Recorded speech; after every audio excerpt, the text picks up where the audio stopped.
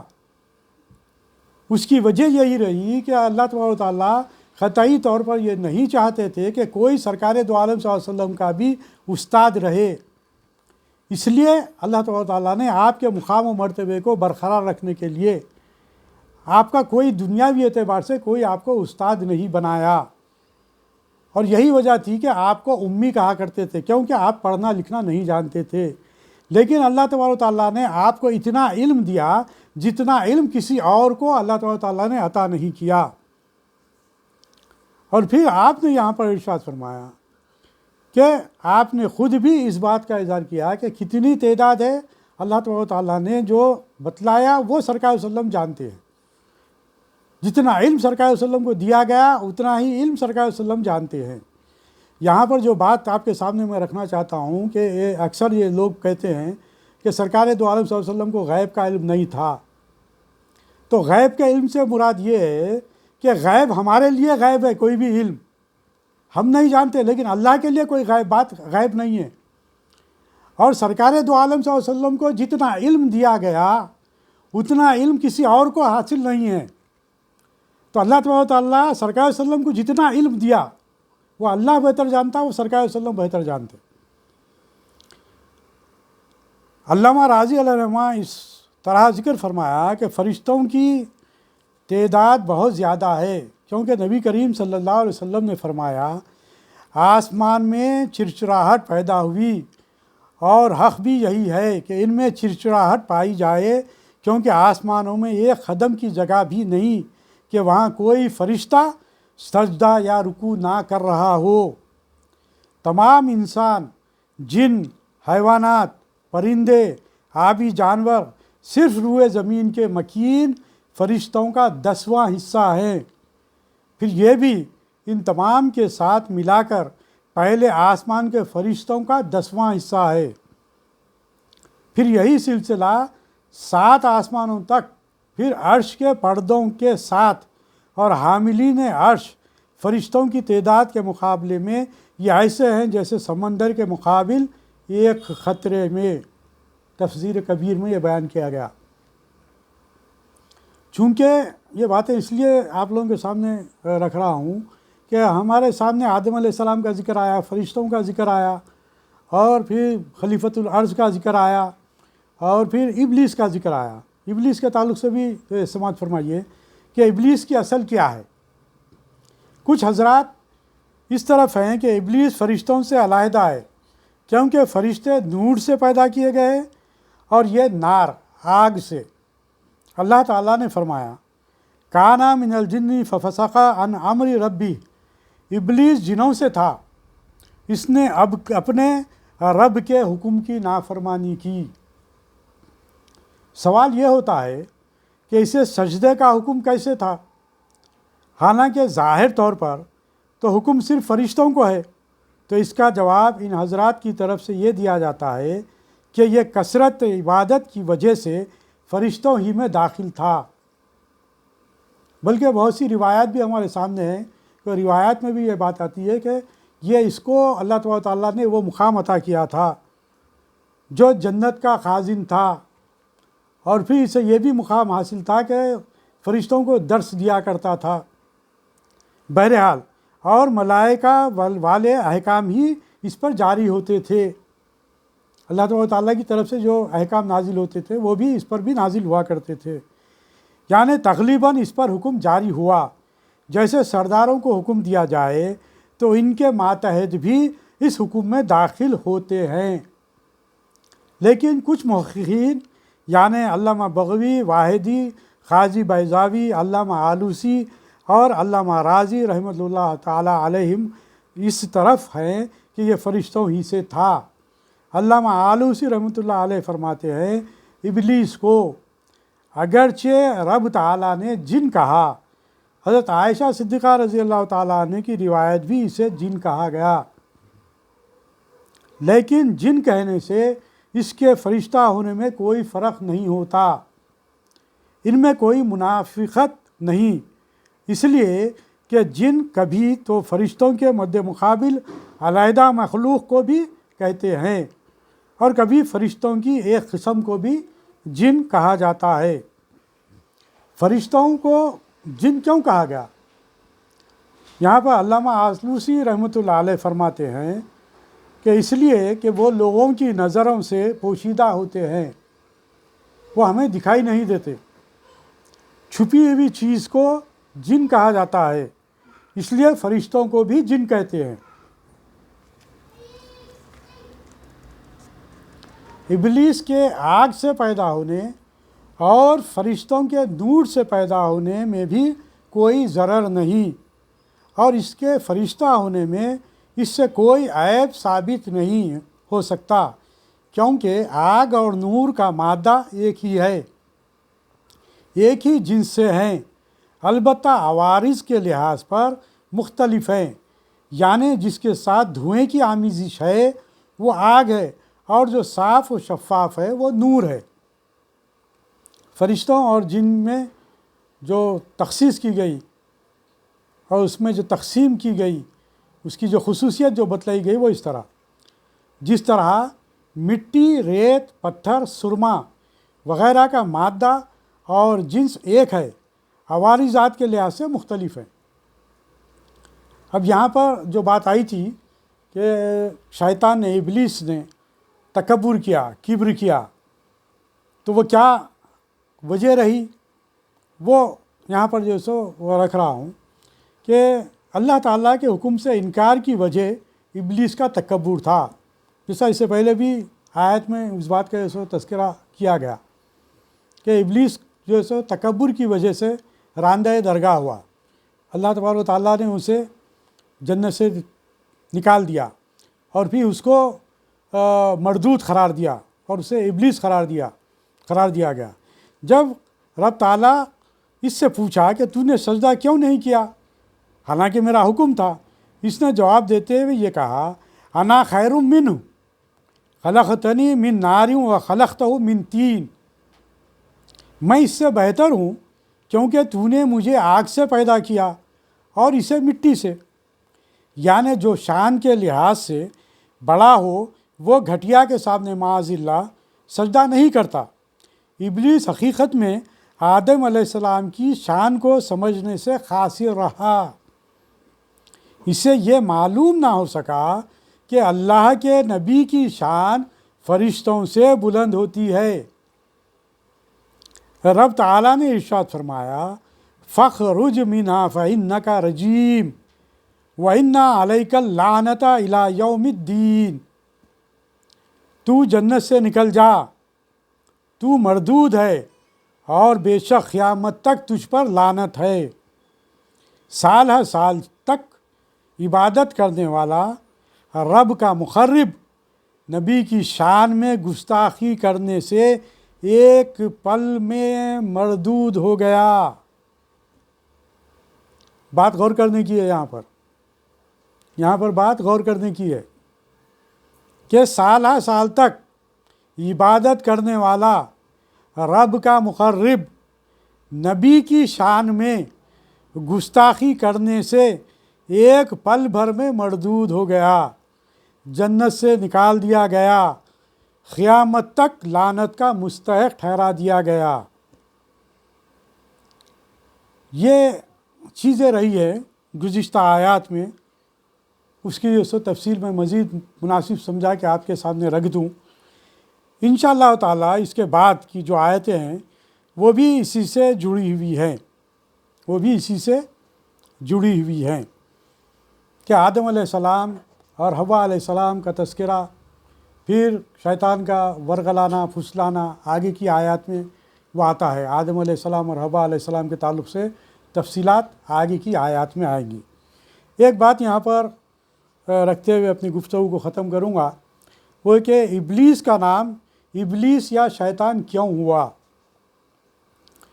ابلیس کا مردود ہونے سے پہلے سریانی زبان میں نام عزازیل اور عربی زبان میں حارث تھا۔ جب اللہ تعالیٰ کے حکم کا انکار کیا تو ابلیس نام ہوا، جس کا معنی ہے خیر سے دور ہونا اور اللہ تعالیٰ کی رحمت سے نا امید ہونا۔ اسے شیطان بھی کہا گیا۔ اگر اس کا مادہ شطن ہو تو معنی ہوگا حق سے دور ہونے والا، اور اگر وہ شیطہ ہو سے ماخوذ ہے تو معنی ہوگا ہلاک ہونے والا اور جل جانے والا۔ روح المعانی میں اس بات کی طرف جو سو نام کے تعلق سے بات بتلائی گئی۔ اللہ تبارک و تعالیٰ سے دعا ہے کہ ہم جو کچھ بھی کہہ رہے سن رہے ہیں اس پر عمل کرنے کی توفیق عطا فرمائے، اور پھر اللہ تبارک و تعالیٰ کا جو مقصد حیات ہمارے پیدا کرنے کا ہے اس کو ہم سمجھنے والے بنیں۔ یہ آیات کی روشنی میں جتنی بھی آیات ہم نے ابھی تک پڑھی ہیں، اس روشنی میں جو باتیں ہمارے سامنے آئی وہ باتیں یہی ہے کہ ہم کو اللہ تبارک و تعالیٰ کی اطاعت، سرکار دو عالم صلی اللہ علیہ وسلم کی اتباع کرنا ہے، اور اللہ تبارک و تعالیٰ نے قرآن مجید کے ذریعے جو احکام نافذ فرمائے، جو نازل کیے، اس کو ہم اپنے اوپر نافذ کرنا ہے اور دوسروں کو اس جانب توجہ دلانا ہے، اس جانب ترغیب دلانا ہے، قرآن سے جوڑنا ہے، اور ہم کو اسلام کی پیروی کرتے ہوئے دوسروں کو اس کی ترغیب دینا ہے، اور ان راستے سے بچنا ہے جو شیطان کا راستہ ہے، اور جس راستے پر چلنے کا اللہ تبارک و تعالیٰ نے حکم دیا اس راستے پر چلنا ہے۔ اسی لیے اللہ تبارک و تعالیٰ نے ہم سے مخاطب ہو کر کہا، یا ایھا الذین آمنوا ادخلوا فی السلم کافہ، اے ایمان والو اسلام میں پورے کے پورے داخل ہو جاؤ۔ تو اس طریقے سے ہمارا فریضہ یہ بنتا ہے کہ اسلام میں ہم پورے طریقے سے داخل ہو جائیں اور اللہ کے بتلائے ہوئے احکام پر عمل پیرا ہو جائیں اور شیطان کے راستے پر نہ چلیں، کیونکہ وہ ہمارا کھلا دشمن ہے۔ اللہ تبارک و تعالیٰ سے دعا ہے کہ باری تعالیٰ ہمیں صحیح فہم قرآن مجید کا عطا فرما اور اس پر عمل کرنے کے لیے ہمارے دلوں کو اور قلوب کو کھول دے اور ذہنوں کو کھول دے، اور اے باری تعالیٰ تیرے ہی حکم سے ہم تیرے حکم پر چلنے والے بن جائیں۔ ربنا آتنا فی الدنیا حسنۃ وفی الآخرۃ حسنۃ وقنا عذاب النار بفضل سبحان ربک رب العزۃ عما یصفون وسلام علی المرسلین والحمد للہ رب العالمین۔